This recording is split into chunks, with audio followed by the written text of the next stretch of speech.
ఈశ్వర్ సాయి సంచలన వ్యాఖ్యలు చేశారు. నాకు ఆ టైంలో మాధురితో అది కావాలనిపించింది అంటూ చెప్పుకొచ్చారు ఈశ్వర్ సాయి.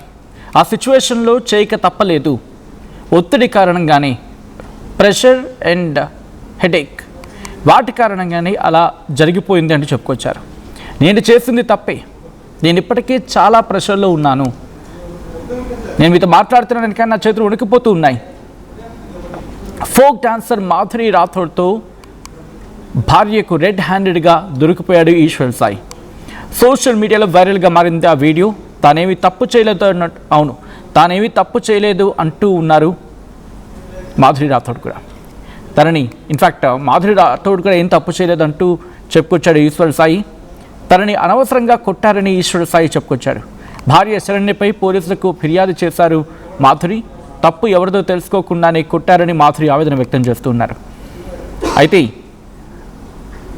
ఒకనొక సందర్భంలో మాట్లాడుతూ కొద్దిసేపటి క్రితం ఈశ్వర్ సాయి మాట్లాడుకొచ్చిన సందర్భంలో ఈ వ్యాఖ్యలు చేశారు.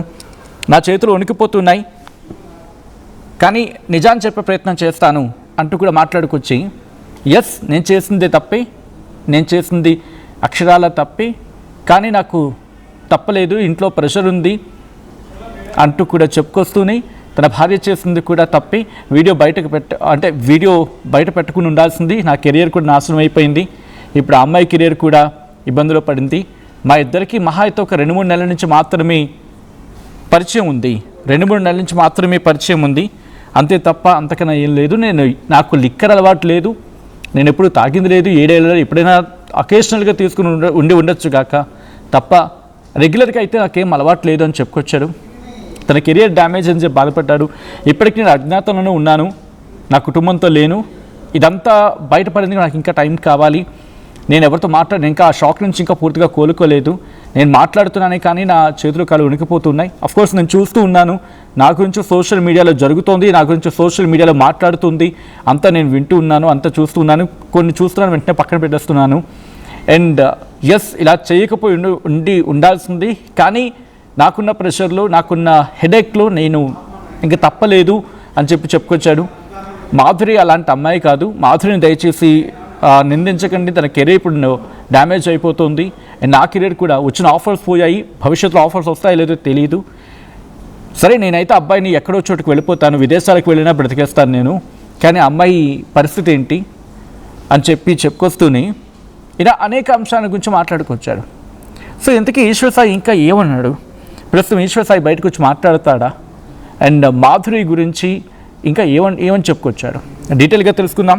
మా ప్రతినిధి చంద్రశేఖర్ అప్డేట్స్ అందించేందుకు సిద్ధంగా ఉన్నారు. చంద్రశేఖర్, ఈశ్వర్ సాయి బయటకు వచ్చే ప్రయత్నాలు ఏమైనా చేస్తూ ఉన్నాడా, మాట్లాడే ప్రయత్నం ఏమైనా జరుగుతుందా?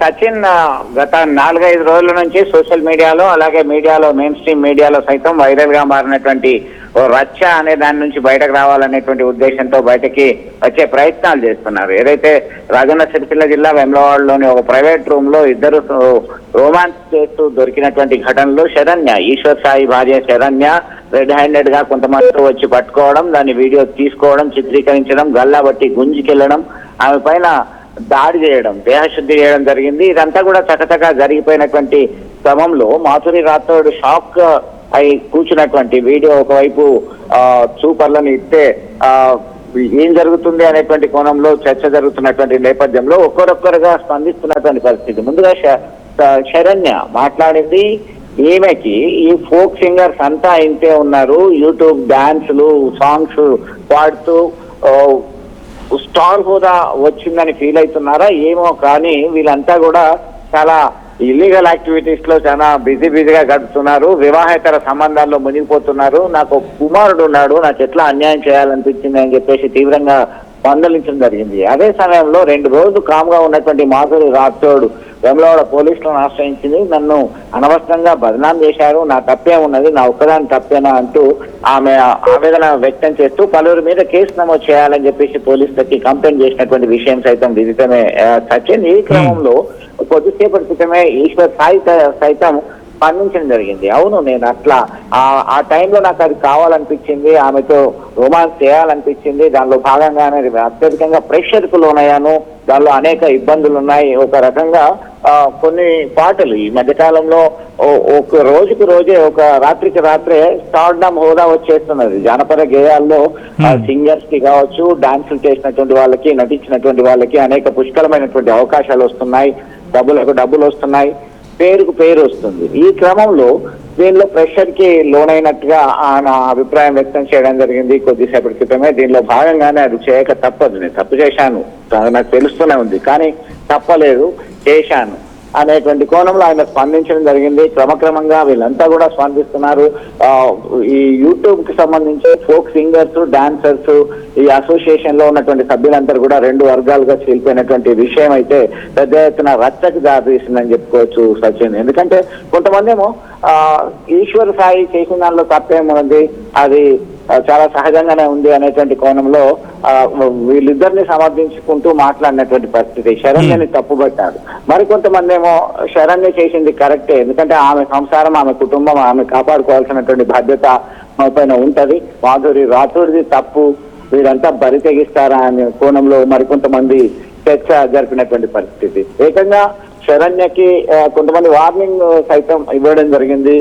ఈ యూట్యూబర్స్ అంతా ఇంతే అనేటువంటి కోణంలో చేసినటువంటి వ్యాఖ్యల్ని సైతం ఖండించారు. మీరు వెంటనే క్షమాపణ చెప్పాలి, అందరూ ఒకే ఘటన అందరిని ఎట్లా కడతావు, మీకు ఇది సరైనది కాదు అంటూ జాన్ ఒలీరి కావచ్చు, పత్తిపాక శ్రీనివాస్, అలాగే కోరియోగ్రఫీ చేసినటువంటి శేఖర్ వైరస్ దాదాపు 3000 పాటలకి కోరియోగ్రఫీ చేయడం జరిగింది. ఆ బాసింగ సాంగ్ డాన్స్ కూడా కొరియోగ్రఫీ చేసినటువంటి శేఖర్ వైరస్. ఇట్లా చెప్పుకుంటూ పోతే దీనిలో అక్కడక్కడ జరుగుతున్నది. బయటకు వస్తే తన హంగామా నడుస్తుంటది, సెన్సేషనల్ న్యూస్ గా వైరల్ అవుతుంది.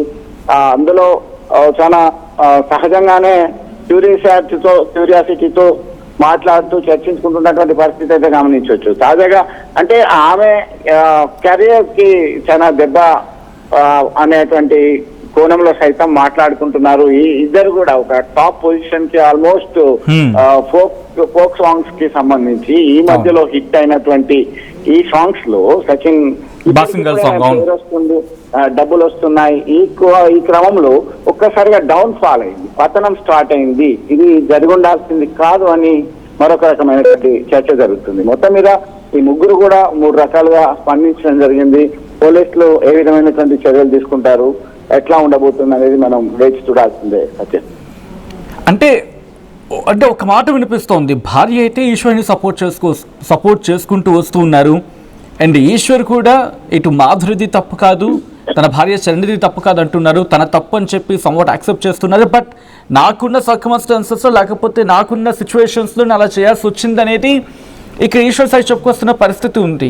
అంటే ఇక్కడ మెయిన్ కన్సర్న్ ఈశ్వర్ సాయి వీడియోలో మొత్తంగా మాట్లాడుకుంటే ఆ వీడియో బయట పెట్టడమే తప్పు. బహుశా నన్ను క్వశ్చన్ చేయాల్సి ఉండాల్సింది. ఎందుకంటే ఈరోజు బయటకు వచ్చేసింది ఆ వీడియో, కెరియర్ నాశనం అయిపోయింది. దాంతోపాటు రేపు ఉదయం మళ్ళీ చూసుకోవాల్సిన నా భార్య పిల్లని చూసుకోవాల్సింది నేనే, నా కెరియర్ నాశనం అయిపోయింది. ఇలా చాలా ఒక ఇన్స్టేబుల్గా మాట్లాడుతున్న మాటల్లో భయపడుతున్నాడు, ఆవేదన వ్యక్తమవుతూ ఉంది. ఒక మిక్స్డ్ కూడా అనడానికి లేదు ఇక్కడ. బహుశా చాలా ఆవేదన అనే అంశం కన్నా అఫ్కోర్స్ తప్పు చేశారనే పశ్చాత్తాపం ఉందా లేదా అది కేవలం భార్య శరణ మాత్రమే చెప్పగలరు. బికాస్ ఆ బాధ తనది కాబట్టి. అండ్ బియాండ్ దట్ మాట్లాడుకున్న సందర్భంలో చంద్రశేఖర్ ప్రస్తుతం ఇటు శరణ్య, మాధురి అండ్ ఈశ్వర్ వీళ్ళ ముగ్గురు మధ్య ఇష్యూ ఉంది కాబట్టి దీన్ని ఒక కొలిక్కి తీసుకొచ్చేందుకు ఎవరైనా ప్రయత్నం చేస్తూ ఉన్నారా? అఫ్కోర్స్ చేసిన తప్పే ఎవరు సమర్థించరు. అలా అని చెప్పి కంప్లీట్గా ఇష్యూని డ్రాగాన్ చేసే సందర్భం అంటే కనుక చిన్న గాలివారిగా మారే అవకాశం మళ్ళీ వాళ్ళకి ఇబ్బంది. కాబట్టి ఫోక్ ఇండస్ట్రీ నుంచి ఒక అడుగు తీసుకుని ముందుకు వేసి ఈ ఇష్యూని క్లియర్ చేసే ప్రయత్నం చేస్తూ ఉన్నారా? ఎస్, ఖచ్చితంగా సచిన్ మీరు అన్నట్టుగా ముందుగా ఎప్పుడైతే ఫస్ట్ రోజు ఈ వీడియో బయటకు రిలీజ్ చేశారో ఈశ్వర్ సాయి భార్య, వారికి సంబంధించినటువంటి మిత్రులు బయటకు పెట్టిన తర్వాత ఆమె మాట్లాడడం జరిగింది. శరణ్య మాట్లాడుతూ నేను ఈశ్వర్ సాయికి మాధురి రాథోడ్తో ఉన్నటువంటి సంబంధం గురించి నేను వాళ్ళ మదర్ దృష్టికి తీసుకెళ్లాను. వాళ్ళమ్మ పెద్దగా పట్టించుకోలేదు, ఇంత దూరం వచ్చేది కాదు, ఆమె కంట్రోల్ చేసి ఉంటే అనేటువంటి కోణంలో తీవ్రంగా మాట్లాడడం జరిగింది. తన భర్త ఈశ్వర్ సాయి అసలు ఆల్కహాల్ కూడా తీసుకునేవాడు కాదు అనేటువంటి కోణంలో చెప్పడం జరిగింది. ఆయన సైతం ఎప్పుడో అకేషనల్ గా తప్ప నేను మందు కూడా ఎక్కువ తీసుకోను అనేటువంటి కోణంలో మాట్లాడుతూ ఈశ్వర్ సాయి చెప్పడం జరిగింది. ప్రెషర్ కు లోనైనా కాబట్టి నేను తప్పక చేయాల్సి వచ్చింది, నేను కమిట్ కావాల్సి వచ్చింది అనేటువంటి కోణంలో మాట్లాడడం అనేది ఒకటి. నా తప్పే ఏముంది అందులో నన్ను తప్పు పట్టడం ఏంటి అనేటువంటి కోణంలో మాధురి రాథోడ్ సైతం స్పందించినటువంటి క్రమంలో ఇప్పటికే తన పెద్ద డ్యామేజ్ జరిగింది. ఎందుకంటే ఈ మధ్య కాలంలోనే అనేక ఫోక్ సాంగ్స్ కు సంబంధించినటువంటి ఫోక్ సింగర్స్, ఫోక్ డాన్సర్స్ కి సినిమా అవకాశాలు వస్తున్నాయి, వాళ్ళ పాటలకి సినిమాల్లో తీసుకుంటున్నారు. ఇదంతా ఒక ఎత్తు అయితే ఇప్పుడు జరగాల్సిన డ్యామేజ్ అంతా జరిగింది. కానీ కొంతమంది ఏమంటున్నారు, మీరు మాట్లాడి శరణ్యకు వార్నింగ్ ఇచ్చినటువంటి జాను లిరి కావచ్చు, ఇంకా మిగతా ఫోక్ సింగర్స్, ఫోక్ డాన్సర్స్ కావచ్చు, మీరు పెద్ద పట్టించులాగా మాట్లాడి మీరు శుద్ధులు చెప్పాల్సిన పని లేదు, మీ జాతకాలన్నీ కూడా మాకు తెలుసు అనేటువంటి కోణంలో సైతం తీవ్రంగా వార్నింగ్ ఇస్తూ మాట్లాడుతున్నటువంటి క్రమంలో మీరు అన్నట్టుగా ఎవరో ఒకరు దీనికి ఫుల్ స్టాప్ పెట్టాల్సినటువంటి పరిస్థితి ఉంది. చెక్ పెట్టాలి, లేదంటే మొత్తం వ్యవస్థకే ఈ చిలికి గాలివానగా మారి చుట్టుకునేటువంటి పరిస్థితి వస్తుంది. ఎందుకంటే ఒక ఫేమ్ వచ్చిన తర్వాత, నేమ్ అండ్ ఫేమ్ వచ్చిన తర్వాత ఉపాధి పొందుతున్నారు, అవకాశాలు వస్తున్నాయి, డబ్బులు వస్తున్నాయి, ఊహించినటువంటి డబ్బులు. ఉదాహరణకి ఈ బాసింగ బలాలు 11 లక్షలు ఆ చిల్లరేమో ఖర్చు పెడితే కోట్ల రూపాయలు వసూలు చేసినటువంటి విషయం మనకు విదితం. ఇట్లా చెప్పుకుంటూ పోతే అనేక మంది ఉపాధి కావచ్చు, వీరి పేరు ప్రఖ్యాతలు, వీరికి వచ్చే అవకాశాలు జనాలలో కూడా వీళ్ళు ఏమున్నది అనేటువంటి కోణంలో జస్ట్ లైట్ తీసుకునేటువంటి ప్రమాదం ఉంది. దీనిలో భాగంగానే ఆయన స్పందించడం జరిగింది. ఒక పెద్ద మనిషి తరహా ఎవరైనా కొంచెం లీడ్ చేయాల్సినటువంటి అవసరం ఉంది అనేటువంటి కోణంలో అయితే చర్చ జరుగుతుంది. మరి వాళ్ళు ముందుకు వస్తే ముగ్గురిని ట్రయాంగిల్ గా కూర్చుండే చర్యలు తీసుకుంటారా అనే దాని మీదనే మనం వెయిట్ చేసి let's wait and see Sachin. Right, thanks for update Chandrashekar. ఆ వీడియోలో మాట్లాడుతున్న సందర్భంలో ఒక మాట అంటాడు లాస్ట్లో, కంక్లూషన్లో, క్షణికావేశంలో చేసిన తప్పది, క్షణికావేశంలో చేసిన తప్పు సంవాట్ ఎప్పుడైనా తప్పే. ఏమంటూ ఉన్నాడు లాస్ట్లో? తనన్న మాటలు నేను కోట్ చేస్తున్నాను ఇక్కడ. నాకు ఒక అవకాశం ఉండి బహుశా ఒక 100 పేజీల బుక్లో ఓ 10 పేజీలో లేకపోతే ఒక పేజీలో తప్పు ఉంటే మొత్తం ఆ బుక్ని తప్పు అంటారా? బహుశా నేను కరెక్ట్గా ఎగ్జాక్ట్గా చెప్పలేకపోవచ్చు కాక, బట్ తన అర్థం అదే, తన భావం అదే. సో మొత్తం ఆ పుస్తకమే తప్పు అంటే ఎట్లా, లేకపోతే ఆ పుస్తకమే కరెక్ట్ కాదంటే ఎట్లా? నేను తప్పు చేశాను, నాకు ఇంకో ఛాన్స్ ఇవ్వండి, ఆ తప్పుని కరెక్ట్ చేసుకునే ఛాన్స్ ఇవ్వండి. ఎస్, నాకున్న ప్రెషర్ కారణంగా, నాకున్న తలనొప్పి కారణంగా, హెడ్ఏక్ అని చెప్పి ఇంగ్లీష్ మాటను కోట్ చేశాడు అక్కడ. వాటి కారణంగానే నేను ఆమెకు దగ్గర అయ్యాను, నాకు షోల్డర్ కావాల్సి వచ్చింది ఆ టైంలో, సో అది తనయింది అని చెప్పుకొచ్చి కాస్త దగ్గర స్వరం అంటూ ఉంటారు కదా, టోన్ మారింది, ఆవేదన వ్యక్తం చేస్తున్న సందర్భం, కన్నీళ్ళు పెట్టుకున్నాడు మధ్యలో. సో ఒకటి చెప్తూ ఉన్నాడు, తనదైతే తప్పయింది కానీ ఇంకో ఛాన్స్ ఇవ్వండి అని చెప్తూ ఉన్నాడు.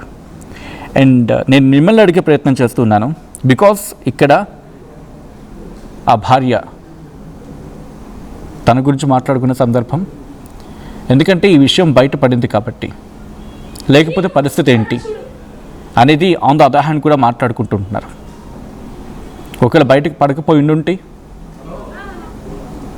తన భార్య అదే అంటూ ఉన్నారు కదా, ఈశ్వర్ సాయి భార్య, ఆ విషయం బయట పడకపోయి ఉంటే ఏమయ్యేది?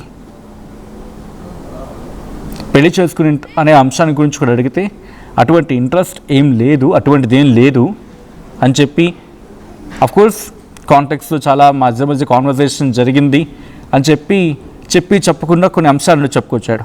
బట్ ఎక్కడ పెళ్లి విషయం మాత్రం పెళ్లి పెళ్లి చేసుకున్నాలి లేకపోతే పెళ్లి చేసుకోవాలి, ఈ అంశం ఎక్కడ మా మధ్య రాలేదని చెప్తూ వచ్చాడు ఈశ్వర్ సాయి. సో మొత్తంగా ఈ ఇష్యూలో తప్పెవరిది? మీరేమనుకుంటున్నారు? అఫ్కోర్స్ ఈ ముగ్గురులో భార్యకు రెడ్ హ్యాండెడ్గా దొరికిపోయాడు కాబట్టి ఈరోజు ఇలా మాట్లాడుతాను అనుకుంటున్నారా? లేకపోతే ఈశ్వర్ సాయి నిజంగానే తప్పు చేశారని చెప్పి అఫ్కోర్స్ నిజంగా తప్పు చేశారని చెప్పి మాట్లాడుకున్న సందర్భం ఇది. ఈ కాంటెక్స్లో తప్పు ఎవరిది? మీరేమనుకుంటున్నారు? మీ అభిప్రాయం ఏంటి? కామెంట్ చేయండి. అండ్ పశ్చాత్తాపడుతున్న ఈశ్వర్ సాయి ఇప్పుడు ఈ పశ్చాత్తాపాన్ని పశ్చాత్తాపంగా అనుకుంటూ ఉన్నారా, లేకపోతే దొరికిపోయాడు కాబట్టి తప్పించుకునే ప్రయత్నంలో భాగంగా అనుకుంటూ ఉన్నారా, లేకపోతే డ్యామేజ్ కంట్రోల్లో భాగంగా మాట్లాడుతున్నా అనుకుంటున్నారా, లేకపోతే నిజంగా ఆ రిగ్రెట్ ఫీల్ అయ్యి భార్య మీద ప్రేమతో మాట్లాడుతున్నాడు అని అనుకుంటున్నారా? బికాస్ మీరు యాక్సెప్ట్ చేస్తేనే ఈ స్థాయికి చేరుకునే వ్యక్తి ఈరోజు మీరు విమర్శిస్తేనే మళ్ళీ ఆ పతనాన్ని చూస్తూ ఉన్నాడు. కాబట్టి ఒక వ్యక్తిని సెలబ్రిటీ చేయాలన్నా మీరే, ఆ సెలబ్రిటీ స్థాయి నుంచి కిందకి దించేయాలన్నా మీరే. కాబట్టి నేను మీకు విడిచిపెడుతున్నా. మీ అభిప్రాయం ఏంటనేది చెప్పే ప్రయత్నం చేయండి. ఏంటి ఏం మాట్లాడతావు? చిన్న కొడుకుని పెట్టుకొని దాన్ని చొప్పు తీసుకోకట్టు, దాన్ని చొప్పు విశాల్ రా, అదిగో ఇదిగో ఇదిగో ఇదే అది ఏడు ఇదిగో ఈ కొడుకుని వదిలేసి చెప్తున్నాడు. ఏంట్రా? ఏంటి? నేను అవసరం లేదా? అది దీనికోసం రా వచ్చింది. రే 10 మంది వెళ్తుంది రా. అది ఏంట్రా? ఇదిగో ఈడ అసిస్టెంట్, ఈయన అసిస్టెంట్. అన్ని ఏంటి? ఏమన్నా? అరే నీకు తల్లి లేదా? తల్లి లేదా? అమ్మ లేదా? పెళ్ళైనోడు కాదు, పెళ్ళైనోడే దొరికాడా నీకు?